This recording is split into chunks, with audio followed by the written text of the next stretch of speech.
For as long as there have been humans and music, people have loved to dance.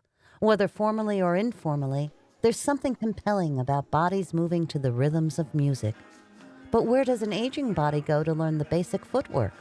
Surprisingly, the opportunities are plentiful for all styles of dance. Looking for the type of dancing done at weddings or in a club? A good place to start is with the ballroom dance classes at the local adult education programs. In Collier County, these classes have proved all the rage and very successful.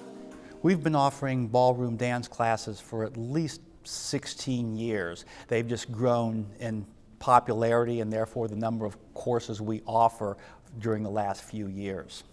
It's so popular because of the Dancing with the Stars and the ballroom dance movies that have come out. So it's an extremely popular course. They have a lot of fun and they learn to just get away from their fear of getting up and dancing and then just learn to have a good time so they can go out and dance. Instructors may vary, but the course construction does not. In the 6-week introductory class, students learn the basics of foxtrot, waltz, rumba, tango, and swing.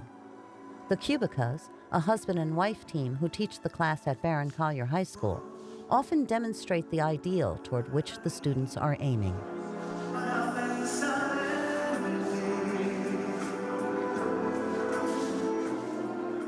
Some couples take the ballroom class in preparation for a wedding or cruise. Others come to dust off skills from years ago. Participants needn't attend with a partner, as teaching assistants are on hand, and partners can change as advice is offered. Dance isn't, of course, the only type of class offered through local adult education, but it does meet the program's overall goals. Adult and community education is a powerful way to educate those who have need for literacy skills improvement, want to get their GED, citizenship, learn English. But what TAE is doing is a really powerful way to bring members of the community together who might not, in another format, have a way to come together and share experiences and, like he was talking about, actually have some fun. And the fun is obvious, no matter how the partners are paired.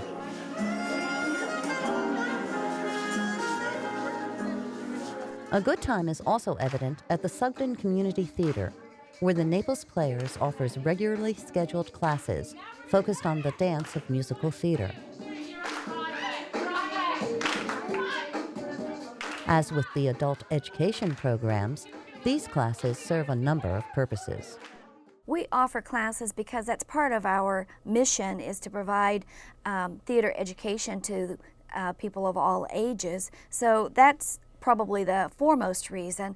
But the other thing is that if you give people classes and they can improve their skills, and whether it's performing or doing something backstage, then they're going to feel more confident and they'll have a better volunteer experience. The Naples Players benefits by that too. A musical theater dance class taught by Dawn Lebrecht, choreographer of the Players' successful production of Beauty and the Beast, starts with a series of warm-up exercises. The idea is to loosen up the bodies so the dance steps will flow more easily. Every part of the body gets a workout. And concentration is high.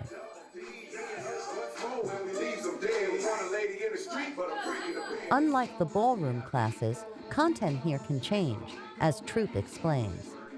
I will get requests from different volunteers who are looking for a specific class. I will also know what the plays are that are coming up, and for example, if we were going to do a musical that had a lot of tap in it, I might have a tap dance class, or ballroom dancing, then that would be something that I would schedule. Whatever the dance style, however, the level of fun peaks once the choreography is introduced.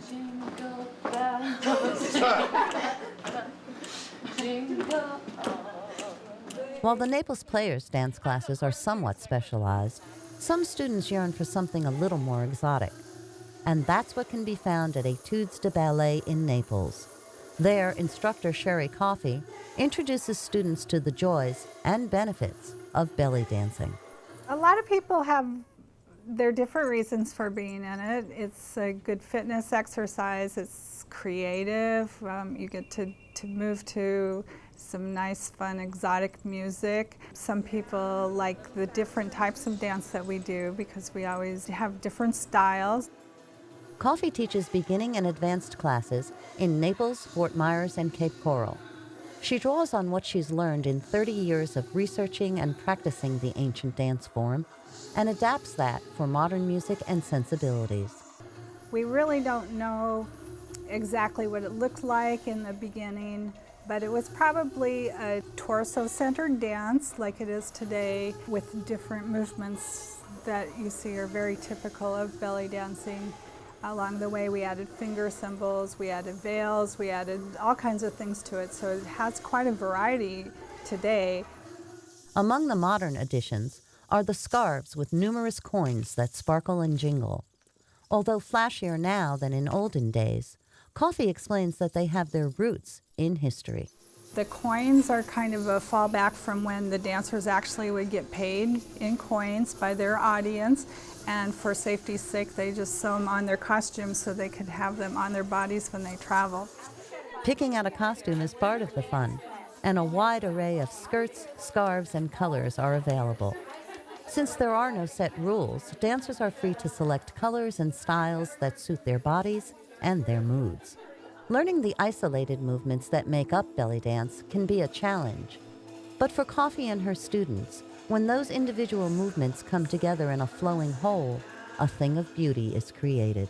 I challenge myself always to try to work with more complex music, and just growing as an artist in some form of being creative with it has been wonderful. That challenge to stretch and create is at the heart of all those who dance, regardless of age or experience. Shall I kiss her? No matter what kind of music is playing, they'll find a way to move their bodies to it, and to find the sheer joy in doing so.